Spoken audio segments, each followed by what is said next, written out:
Assalamualaikum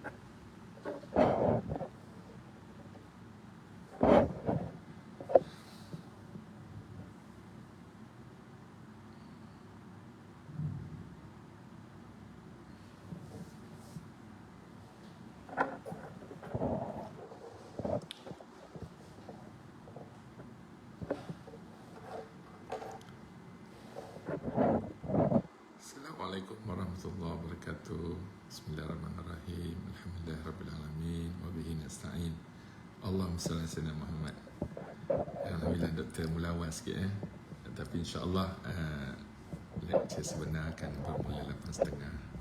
Untuk buka awal sikit supaya ramai boleh datang awal dan boleh kongsi dari mana anda datang. InsyaAllah mendengar ni dari mana, suka doktor nak tahu dari mana. Adelina dari mana Adelina?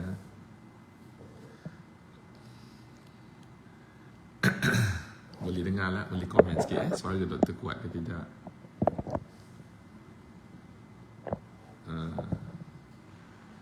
Terima kasih Dayang Fazira. Alhamdulillah Muna. Assalamualaikum.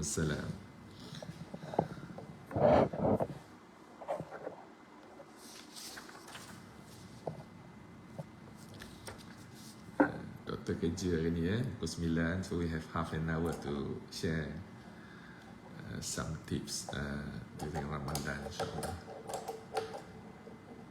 Zila dari Sabah ya. Waalaikumsalam Fizal. Dari mana anda semua?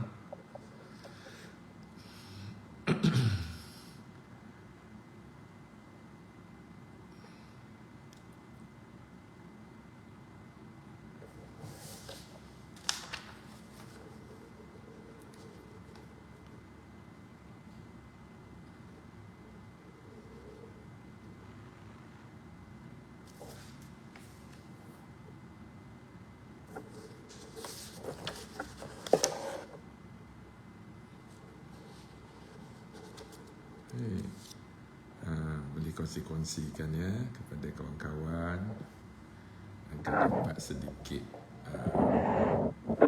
tips pencerahan ya tentang Ramadan dan kehidupan.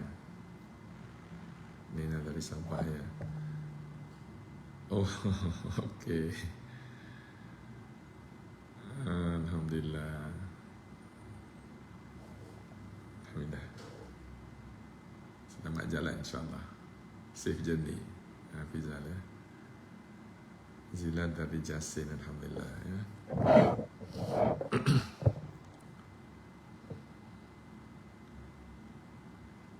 Waalaikumsalam Nik ya.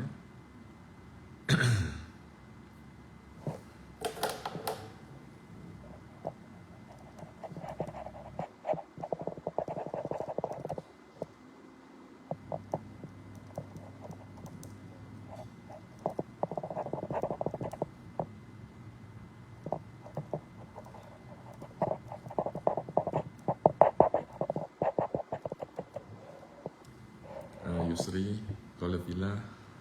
Waalaikumsalam. Ravita.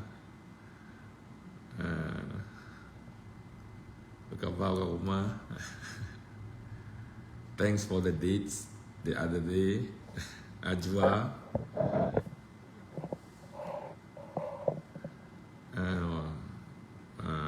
Zul dari PJ. Waalaikumsalam warahmatullahi.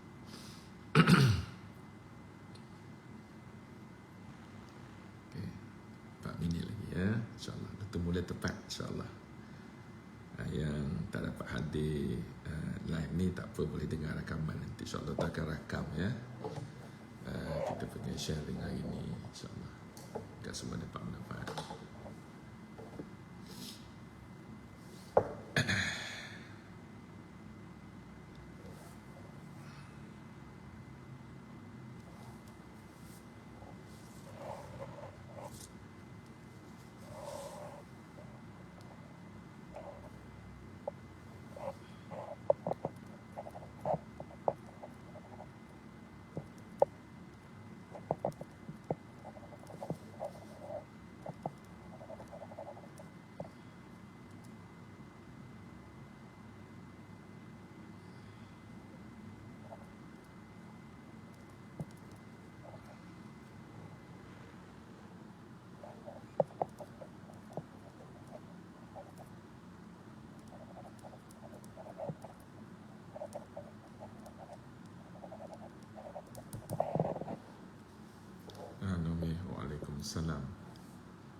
Okey. Oh, doktor belum volume lagi Rosia. Boleh macam ni?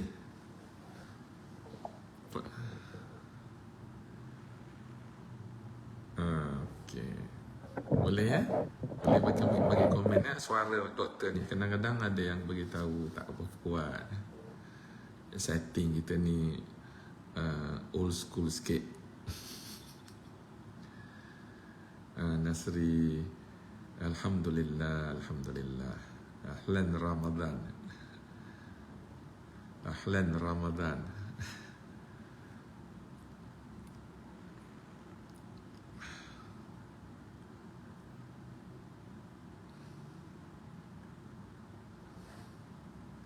Baik, kongsikan ya. Kongsikan pada kawan-kawan ya. Okey. Thank you Zu ya. Baik. Apalah nanti masa doktor bercakap nanti dia punya thank you Cipoma, loud and clear. Okey. Nanti dah masuk 2-3 minit dia kuatlah nanti tu. Biasalah macam tu kan. Awal-awal slow.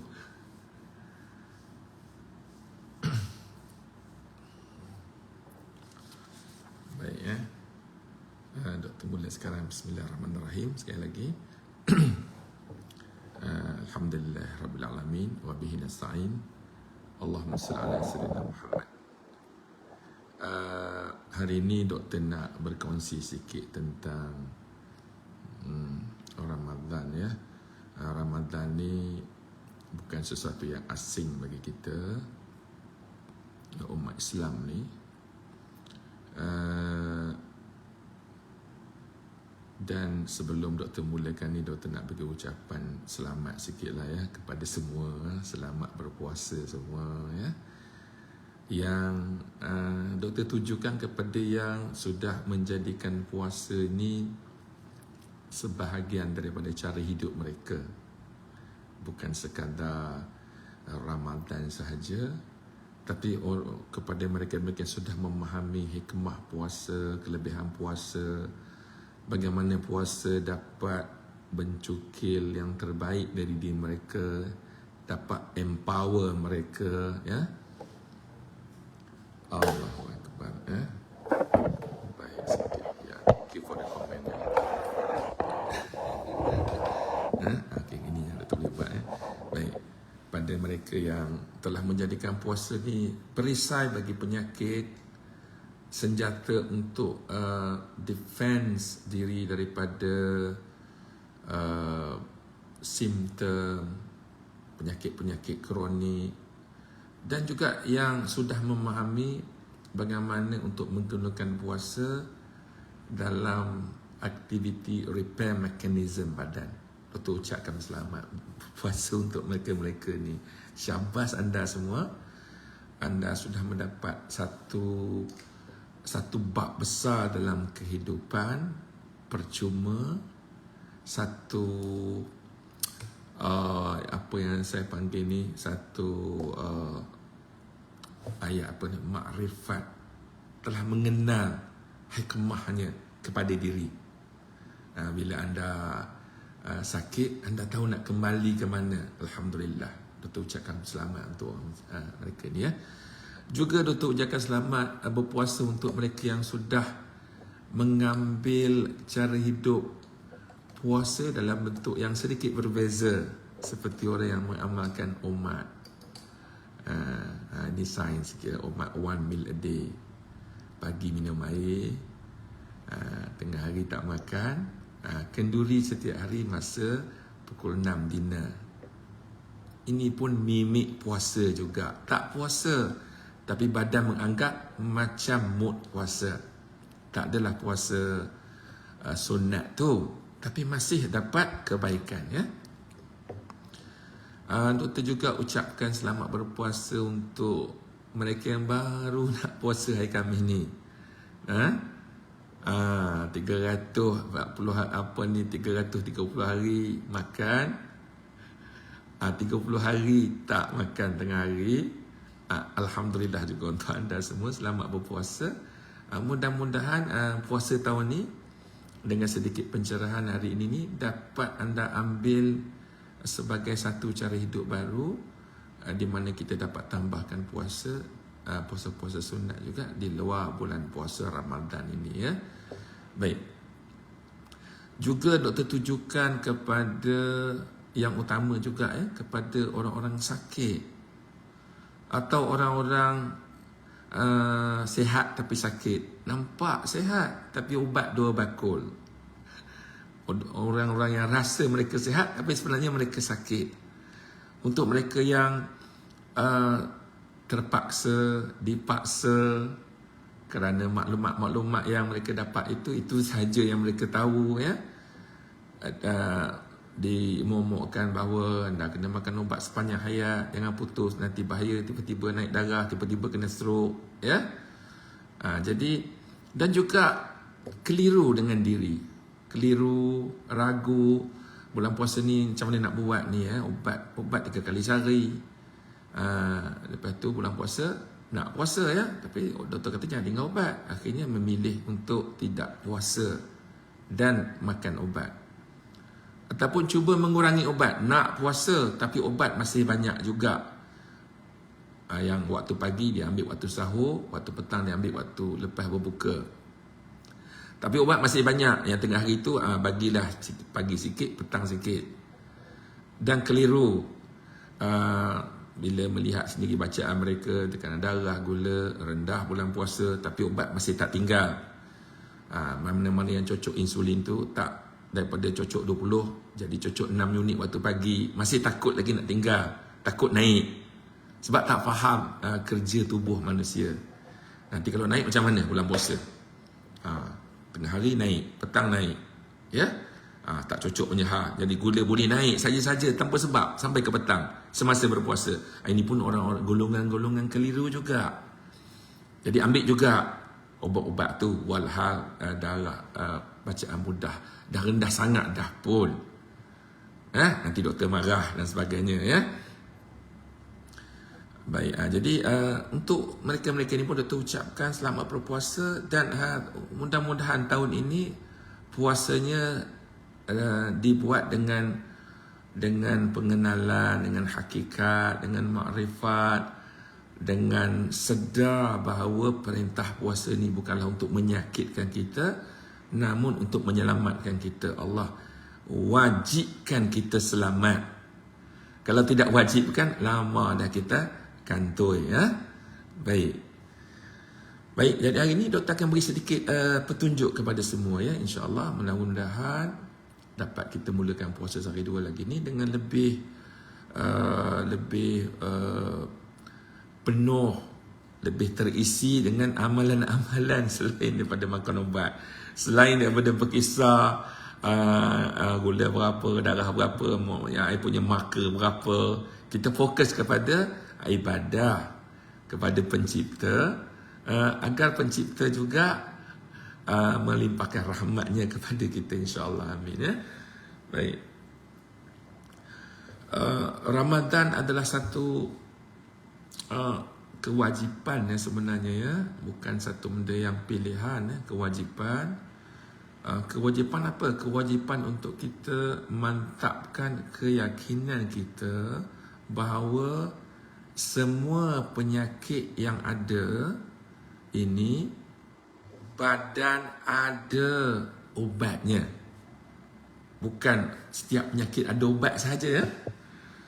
Setiap penyakit ada ubat, kita cari kat luar. Allah beri penyakit, Allah beri ubat. Tapi kita cari tu kat luar. Kita tak cari yang di dalam kita. Kita lupa bahawa antara makhluk ciptaan Allah yang paling ajaib, yang paling hebat adalah manusia, yang di dalamnya ada kilang obat untuk semua penyakit. Obat untuk kanser pun ada. Kalau tak saya tanya onkologis tu, ada tak T-cell, natural killer cell. Obat untuk virus paling ganas pun ada. All the antibodies. Bukan saja itu, mereka boleh ada memory. Kita namakan dia memory B-cell. Dia boleh ingat serangan virus 20 tahun lepas. Hari ni kalau datang lagi kuman yang sama, mereka boleh keluarkan antibody yang sama kepada virus itu. Dia punya memory itu subhanallah, tak payah bayar apa-apa deposit pun untuk ingat, tak payah. Baik. Jadi Ramadan adalah bulan untuk memantapkan keyakinan, bukan memantapkan body sahaja ya. Memantapkan roh dan keyakinan kita bahawa Allah Subhanahu Wa Taala mencipta kita ini sebenarnya teramatlah hebat.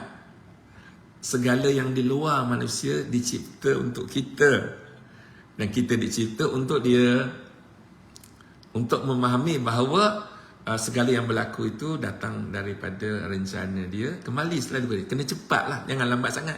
Jangan lepas setengah tahun baru sedar Allah Ta'ala buat aku ni macam ni. Kalau boleh dan momen Allah hantar ujian, masa itu juga sedar, kembalian kepada Allah. Ini rencana Allah untuk saya. Adalah baiknya. Allah tidak akan menyusahkan kita. Kalau ada sedikit kesusahan itu pun, itu sebenarnya baik untuk kita. Baik. Jadi inilah Ramadan ya, yang kita selalu baca wa iza maritu fahuwa yashfin, dan bila aku sakit dialah yang menyembuhkannya. Bila aku sakit tu macam mana? Sakit zaman dulu dengan zaman sekarang ni lain sikit ya. Yang zaman dulu 1000, bolehlah 1600, 1000, tahun 1800 dulu, zaman dulu kalau you check lah buat kajian sikit ya. Majority killer disease ni adalah berkait dengan infection ya, jangkitan, wabak, tuberculosis, bawaan-bawaan serangga, bawaan inilah parasite, trauma, jatuh pokok, kena langgar ke apa ke, macam-macam lah, panah peti ke, lemah ke, benda-benda macam tu yang berlaku ya. Jadi manusia mati sebabnya begitu di zaman dahulu. Jadi ini yang dihantar ujian oleh Allah Ta'ala. Zaman lah ni lain sikit penyakitnya. Penyakit ni bawaan diri sendiri daripada tangan kita. Most current illnesses ni adalah akibat daripada lifestyle factor yang datang daripada kesilapan ataupun kekeliruan kita membezakan yang baik dengan yang tidak. Kita sekarang ni tak boleh beza dah. Makanan dengan sampah pun tak boleh beza dah. Ni kan makanan, ambil je lah. Ambil biskut, cicah Milo. Diet lah kononnya. Sebab apa? Sebab nasi banyak. Nasi sepinggan, biskut sikit, dengan air Milo pun hanya banyak pun. Sekelas je pun. Ya. Jadi kita tak nampak bahawa maklumat-maklumat yang kita dapat ini adalah bercanggah dengan fitrah badan kita dan fitrah makanan sekalipun ya. Tidak semua makanan yang kita masukkan dalam perut kita, mulut kita ni layak digelar makanan. Manusia je yang namakannya makanan, badan tidak. Badan ni adalah a chemistry lab, the largest, most complex, complicated, advanced chemistry lab yang boleh mengenal pasti apa saja signal yang datang daripada luar, sama ada ia makanan, environment, dia boleh hidup, plumber banyak mana di jalan simpang 4 itu paling banyak, sebab situ lori banyak. Dia boleh detect ya, kita tak boleh, kita tak mampu nak buat benda macam tu. Ya. Baik. Jadi oleh kerana itu cuba kita percaya sedikit kepada dia yang menciptakan kita. Bila badan repair tu, maknanya dia yang membantu, dia yang bekerja sebenarnya. Allah Subhanahu Wa Taala yang membantu kita. Bila aku sakit, dialah yang menyembuhkannya, bukan kita.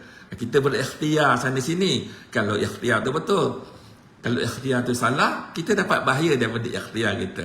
Kenapa salah? Kerana kita tidak kembali kepada dia. Kaedah merawat pun tidak kembali kepada dia. Baik. Kemudian bila kita bercerita tentang mengamalkan sesuatu, kita akan cari sumber rujukan ya. Rujukannya adalah zaman lah ni sains lah. Sains, doktor dan sebagainya ya. Research. Cuma barang diingat ya, semua kajian sains ni ada expiry date ya. Kena ingat tu. Sebab dia bukan wahyu. Yang tak ada expiry date wahyu je yang datang daripada Allah dan Rasul.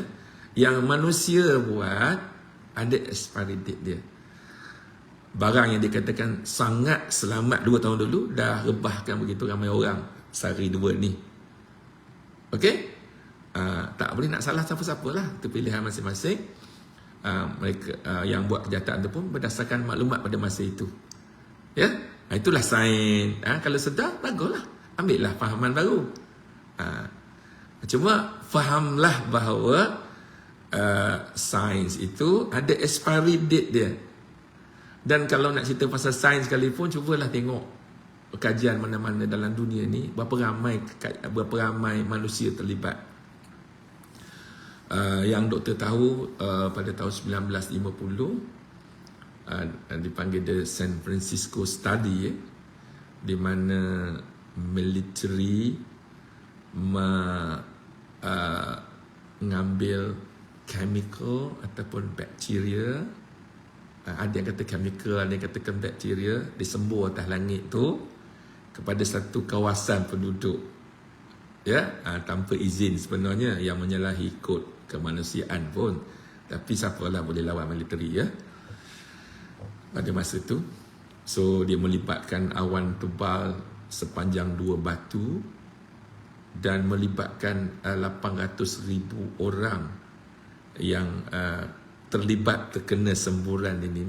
This is real, ya. Dan lepas tu kajilah, buat blood test, tengok ada tak benda tu dalam badan tu.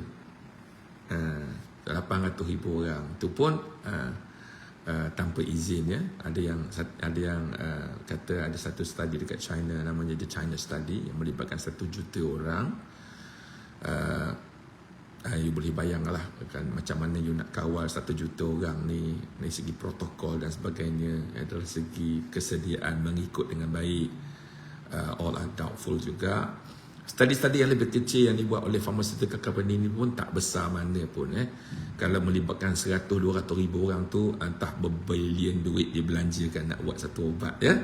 Itu pun macam doktor cakap, ada expiry date dia. Ada expiry date dia, ya. Yang the opposite of that, yang kita harus yakini dan pegang adalah, kalau nak pakai study pun boleh lah. Cuma study ni bukan buat sehari 2, dah berlaku 1400 tahun lebih, malah lebih lama daripada itu. Kalau learn ni melibatkan umat Islam 1.8, 1.9 bilion umat Islam. Kalau saya ambil kira separuh je berpuasa, maknanya 1 bilion orang Islam menjalani ibadah puasa sebulan berturut-turut tanpa sesiapa pun mengawalnya sejak 1400 tahun lepas.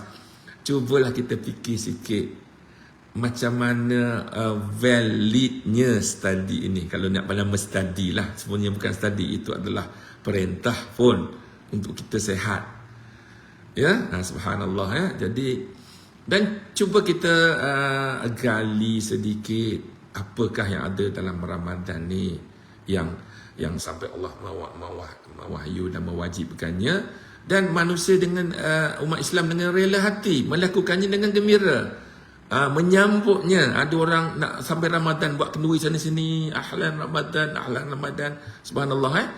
Jadi kita sambut Ramadan tu, kita sambut sesuatu yang bersanggah dengan apa yang difahami sekarang ini. Kamu kena makan cukup waktu sampai Ramadan, semua nasihat-nasihat tu tak ke mana, bagi ke laut semuanya pergi. Kanak-kanak kena makan ikut waktu, nanti kurang zat. Ibu mengandung tak boleh kalau tak makan, nanti tak ada susu. Sampai Ramadan, segala nasihat tu berkubur. Bukan sehari 2, 1000 tahun dah lamanya. Ada yang berpuasa, bukan semua orang menyusul tak berpuasa, ya. Diharuskan berbuka, tapi tidak diwajibkan berbuka.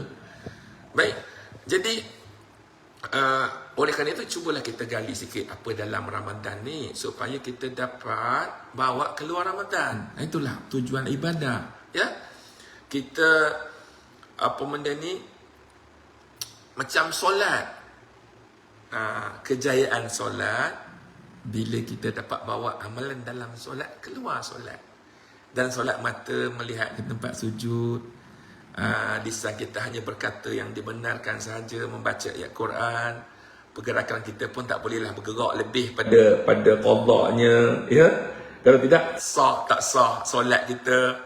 Maka di luar solat pun kita nak ambil lah iktibar bahawa tangan kita jangan sentuh benda yang haram, mata tak boleh lihat benda yang haram, lisan tak boleh cakap benda yang haram, pergerakan kita pun terbatas kepada yang dihalalkan, dibenarkan saja. Kalau kita boleh bawa sifat solat keluar solat, maka bahagialah kita. Apa beza dengan Ramadan? Kalaulah kita boleh ambil amalan Ramadan keluar Ramadan, maka betapa besar kelebihan ataupun keselamatan yang akan diperolehi oleh orang Islam seluruhnya, ya. Baik, jadi oleh kerana itu kita nak kaji sikit, dan pada 3 minggu yang lepas Dr. dah cerita sikit pasal bersahur. Hari ni nak cerita pasal berpuasa dan berbuka sikit. Harap dapatlah masa sikit, ya. Baik. Jadi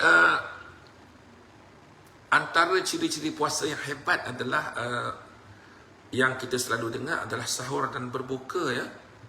Betul kan? Dalam berpuasa ada sahur, ada berbuka. Itulah yang kita selalu ulang-ulang, ya. Cuma sahur dengan berbuka ni, ada orang bersahur, ada orang tak bersahur. Dengan kata lain, yang tak bersahur tu pun kadang-kadang minum air je pun, ya. Minum air, air kosong. Kadang-kadang air kosong pun kira bersahur dah tu. Air kosong tu berapalah kalorinya? Kosong kalori. Tak dikira makan pun, dia ambil barakah sahaja dalam benda ni, dalam amalan tadi. Bukan nak kenyang pun. Adalah hikmahnya Nabi menyuruh jangan ambillah barakah dalam bersahur. Di situ banyak barakah, hatta kurma ataupun air kosong. bukan kapsa dengan lem mandi sebagainya, ya. Itu berbuka punya hal.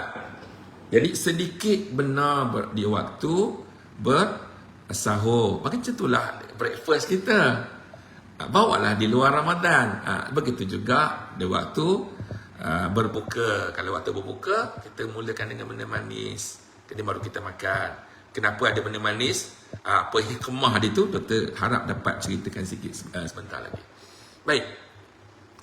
Jadi apa yang berlaku semasa kita berpuasa adalah kita tidak makan dan kita tidak minum. Kita jangan ambil udara je. So, asas dalam penciptaan badan untuk sihat ni apa benda? Doktor ajar semua, oksigen, water dengan nutrients, kan? So, dalam Ramadan kita cabut dua ni. Kita tak ada H2O, kita tak ada nutrients, kita hanya ambil O2 sahaja. Okey, so O2 tu kena ambil, tak ada beritahu kita tahan nafas masa berpuasa, ya. Baik, mungkin kurang bercakap, betul. Kurang bercakap, kuranglah bernafas tu. Jaga lisan. Baik. Jadi bila tak makan, bila tak minum, maknanya bila tak minum tu maknanya tak ada H2O. Sedangkan H2O penting untuk repair mechanism, defense mechanism, untuk hidup, untuk growth. Kita kena ada H2O. Pathway H2O tu besar dalam chemistry. Yang kedua, kita kena ada nutrients, kena ada makanan. Jadi bila tidak dibenarkan makan, dengan kata lain, sahur dahlah sikit, sepanjang hari tak makan, tak minum, mana tak ada apa tu? Bila tak ada nutrien, tak ada apa? Tak ada karbohidrat, tak ada protein, tak ada lemak, 3 makanan besar, dan juga tak ada vitamin, mineral. Tak ada kesemua ini, makro dengan mikronutrien. Maka bila aku badan kata, don't worry, dia Allah sudah beri arahan kepada badan, tolonglah hamba ini untuk hidup. Maka apa badan buat? Badan akan mula menggunakan reserve store makanan yang sudah diambil selama 330 hari yang lepas. Okey? Jadi digunakan store karbohidrat yang tak banyak, selalunya ada dalam liver as glycogen, dan semua dalam muscle yang jarang digunakan. Glycogen dalam muscle tak digunakan untuk energi sangat. The last resort baru guna. Kita hanya ada fat dengan protein saja. Fat dan protein dalam badan ni duduk dalam dua tempat. Duduk dalam tempat yang bagus, yang elok, iaitu muscle dan organ kita. Dan dia juga duduk dalam bentuk yang penyakit, tumor, autoimmune disease, apa benda ni, fibrosis sana sini dalam badan, parut sana sini dalam saluran darah, atherosclerosis, cancers are protein and fat. So apa yang berlaku bila kita tidak ambil makanan daripada luar, badan akan buat arahan baru, ambil makanan daripada dalam. Ada makanan dalam bentuk yang sehat dan ada makanan dalam bentuk penyakit, ya. Yang dalam bentuk penyakit tu tadilah yang doktor namakan tadi. Maka bila badan mencari yang di dalam, mereka juga perlu buat decision juga, yakni nak ambil protein daripada muscle ni atau nak ambil protein daripada tumor kat dalam. So secara fitrahnya badan tentulah mengambil benda-benda yang membahayakan kita dahulu. Kenapa pula dia nak ambil daging paha kita dengan bicep kita ni, sedangkan tumor ada kat dalam paru-paru ataupun dalam liver ataupun di mana-mana saja. Ambillah tempat yang membahayakan diri. So dia akan recycle, dia akan decomposekan tumor-tumor tadi, akan pecahkan.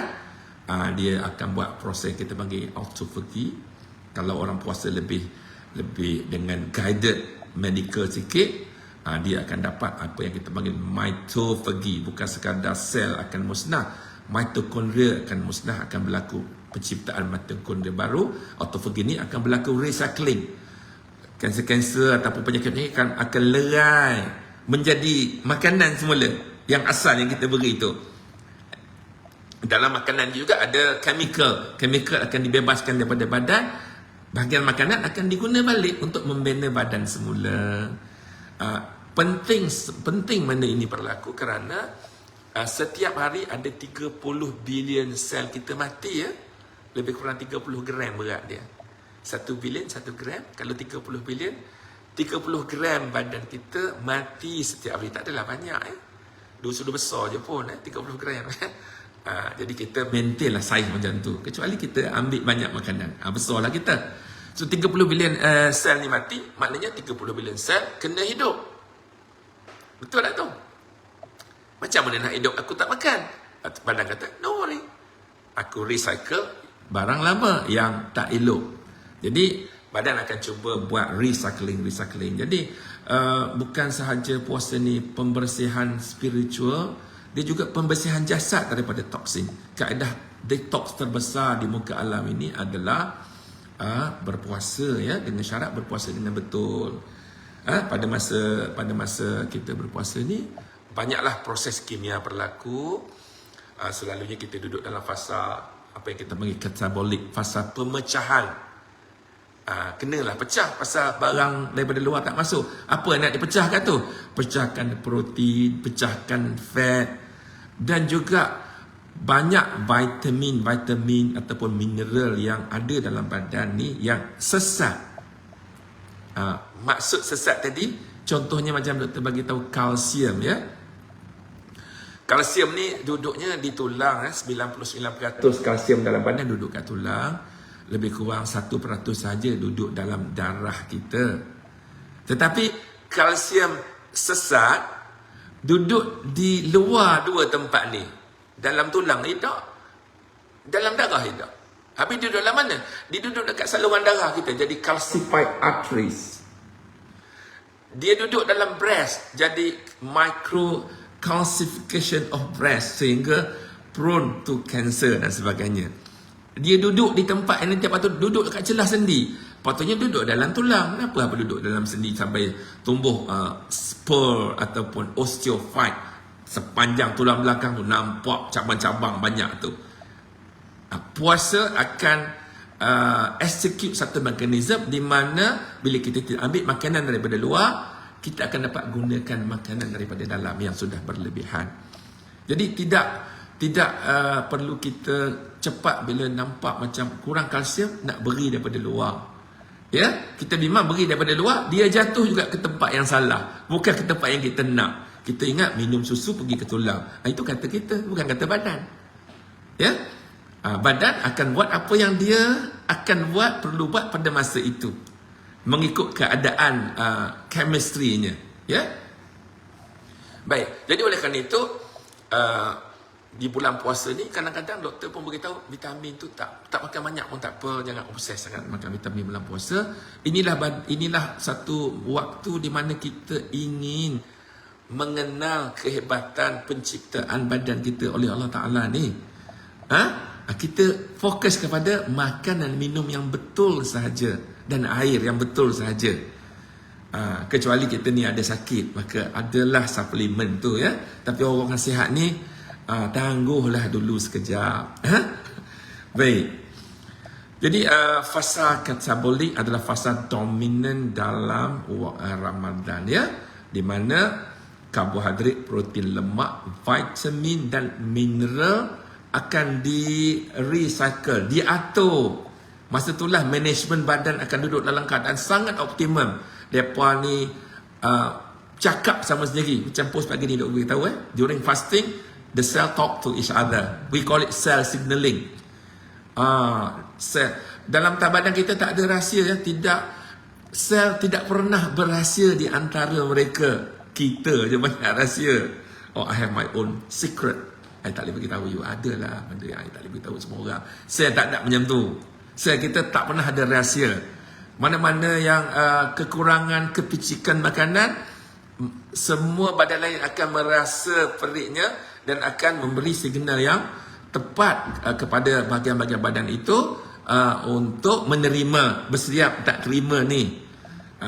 Di bila mana sahaja mereka memanggil, akan disahut panggilannya. Subhanallah. Baik, so itu yang berlaku semasa berpuasa. Kemudian sampailah waktu berbuka ya. Jadi waktu berbuka ni, oleh kerana insulin dah berada pada tahap paling rendah, bila insulin paling rendah, berlaku fasa katabolik. Maka bila kita berbuka, kita naklah fasa anabolik, fasa membina.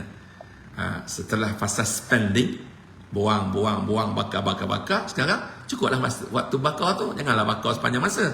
Bina. Kecuali kita nak bakar kanser, maka kita boleh lanjutkan puasa lebih lama. Adalah kaedahnya, belajar yang ini ni, jangan buat tanpa belajar dengan betul ya. Maka masa berpuasa tu, kita digalakkan makan benda manis kan. Macam mana pesakit diabetik pula ya. Macam apa kemasaran Rasul tu SAW ya, dalam ini. Apa yang berlaku bila kita digalakkan makan benda manis, contohnya macam kurma, buah-buahan ya. Apa yang berlaku, insulin akan keluar semula.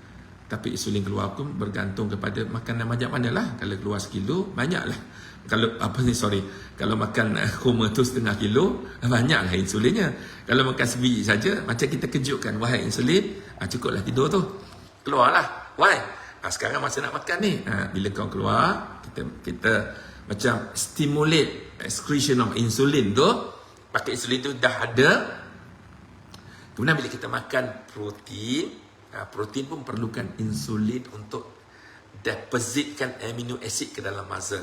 Maka optimumlah badan kita kerana ada insulin tadi. Janganlah insulin tu rendah sepanjang masa. Nanti fasa katabolik terlalu lama, badan payah nak pulih daripada catabolic phase ni. Maka kena ada kata apa, metabolic flexibility ini, di antara tinggalkan carb dengan ambil carbs. Kerana itu puasa adalah nikmat paling besar ya. Untuk orang yang nak berdiet ni, kita boleh ambil carbs juga ya. Malah boleh ambil kurma, boleh ambil buah dan jumlah yang sederhana. Malah kalau orang nak minum jus yang sebenar-benar jus, jangan nama jus tapi bukan jus. Macam nampak macam macam latte tapi tengok warna hijau. Janganlah macam tu. Nampak macam teh tarik tapi sirap teh, bukan teh pun. Minta maaf banyak doktor sebut ni pasal kesian pada semua orang. Jangan terpedaya. Apalah yang nak buat kerja tu pun belajarlah buat benda bagus yang lebih elok. Mahal sikit tak apalah. Kita bukan makan banyak pun, yalah mahal pun. Kita makan sikit je. Tapi asal berkualiti ya. Jadi ambillah minuman sebenar. Kalau nak mango, ambillah mango. Jangan ambil perasa mango pula. Makanlah mango. Nak buat jus, ambil je lah. Bukan makan sampai segelin pun. Tak adalah sampai 2 liter mango kan. Mango jus, makanlah 2-3 teguk. Just to stimulate insulin. Dan you pun seronok dapat. Masya Allah. Dapat pomegranate juice. Dapatlah setengah gelas. Just nice. So, these are all permissible to everyone. Ini nikmat yang Allah beri pada kita ya. Dan juga semasa semasa berpuasa ni ada 2-3 benda yang kita nak elakkan, what not to do semasa berpuasa ni adalah memulakan berbuka itu dengan makanan-makanan yang mengeringkan tubuh. Macam crackers, buka puasa makan kerupuk keping, cookies, crackers yang sifatnya very very dry, water content tak sampai 5%, as opposed to fruit yang water content dia 95%. Kita kan dah dehydrated sepanjang hari, tiba-tiba ambil lagi makanan yang dehydratekan you, tak kenalah tu ya, nanti bahaya untuk kita. So sampailah masa untuk rehydrate. Bila you makan benda-benda yang benda ni yang mengeringkan badan, macam benda-benda tadi tu, all the cookie, kuih-kuih raya, nak makan masa berbuka tu tak kena sangat lah. Sebab dia kering, sifatnya bila kering masuk dalam badan terpaksa keluarkan mucus, enzim dan juga air yang lebih banyak untuk lembutkan dia, untuk mengisap. Jadi instead of kita dapat air daripada makanan, sehari dah tak ada air, kena derma air pula kepada makanan tadi supaya dapat digest dengan baik. Jadi kata apa, counter produktif kepada kesihatan badan kita. Jadi tak kena begitu ya. Selain daripada makanan-makanan kering ni, insya-Allah tak ada masalah.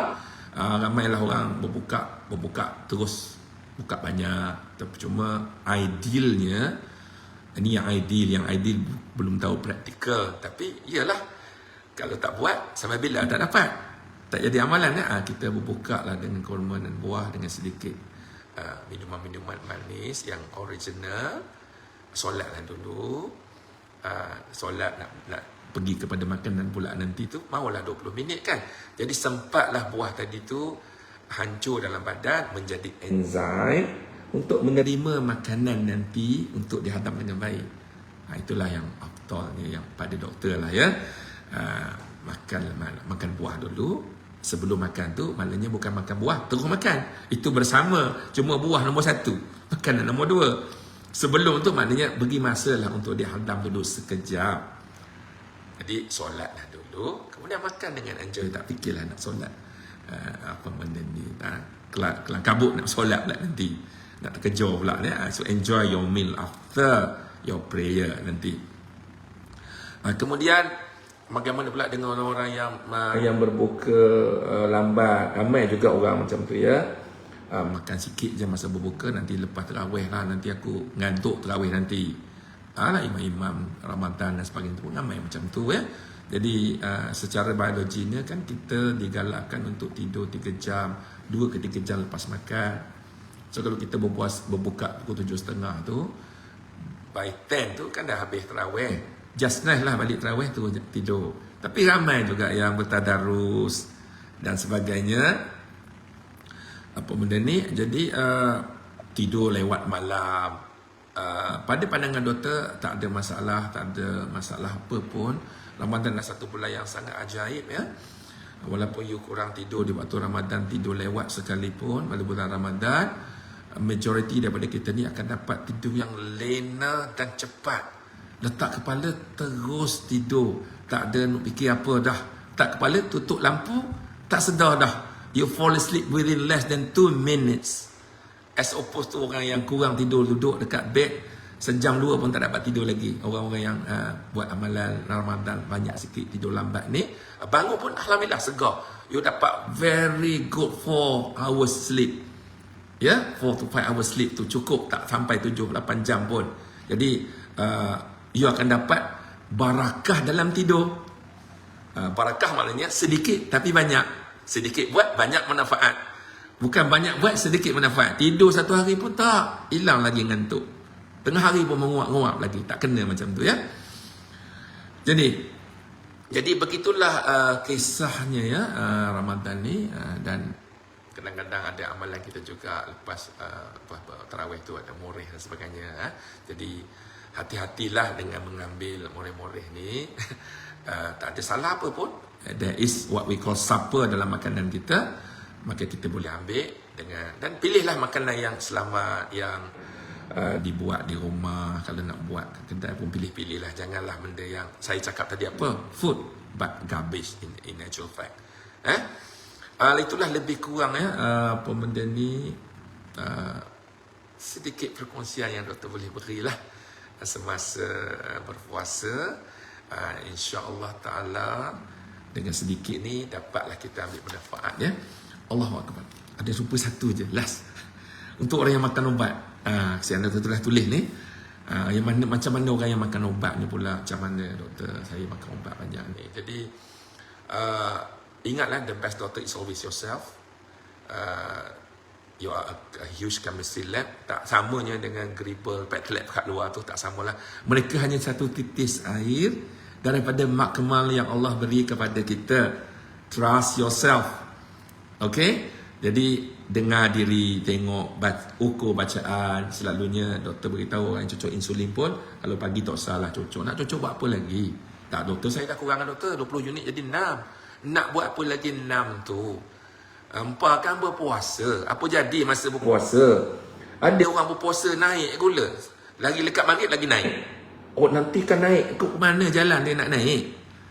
Nanti badan buat gula. Dia buat gula bila dah tak ada gula. Orang diabetik dia dah banyak gula, dia akan bakar gula yang sedia ada. Dia hanya buat gula pun berdasarkan sedikit saja yang diperlukan oleh badan. Jadi pindahkan ubat tu, kurangkan jumlahnya, pindahkan ubat tu di waktu petang. Dan yang juga cocok insulin di waktu petang tu, ada yang cocok sebelum. Dok, saya disarankan puasa cocok dulu baru berbuka. Tengok-tengok lepas cocok 20 unit, tak berbuka kurma sebiji, minum air kosong atau bersembang. Sembang tak sempat berbuka lambat, adalah hari-hari macam tu, akhirnya hypo. Jadi banyak sangat kejadian yang macam ni berlaku. Jadi banyak mazhab dalam benda ni. Doktor selalu sarankan kalau terpaksa juga you ambil insulin, ambillah lepas berbuka. Tahulah berbuka apa, tengok kap banyak mana. Kalau kap si banyak, tambahkan insulin. Kalau you are on carnivore diet, tak banyak kap, rendahkan insulin. You decide berdasarkan makanan yang you makan, bukan berdasarkan prescription doktor beri. Doktor beri tu guidance besar untuk you, tapi you lah decision makernya ya. Baik, sedikit soalan jawapan. Bagus ya, bersuka masa berpuasa, lagi hebat ya. Especially sebelum berpuasa, jangan awal. Jangan pagi buta dah bersukan. Nanti kering tekak, tak saja-saja berbuka tengah hari. Belum berbuka atau setengah jam tu, buatlah weightlifting sikit sebanyak ya. Baik, itu saja dahulu insya-Allah.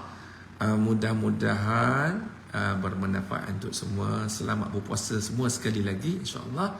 Mudah-mudahan kita dikurnia Allah panjang umur sepanjang berpuasa ni, dapat penuhi siang dan malam dengan amal yang mendekatkan diri kita dengan Allah. Dapat juga kita mengenal badan kita. Mengenal diri ni maknanya mengenal Allah Ta'ala juga yang menciptakan kita. Yakin dengan kehebatan penciptaan badan kita ni. You kena cubalah, kalau tidak tak faham kehebatannya ya.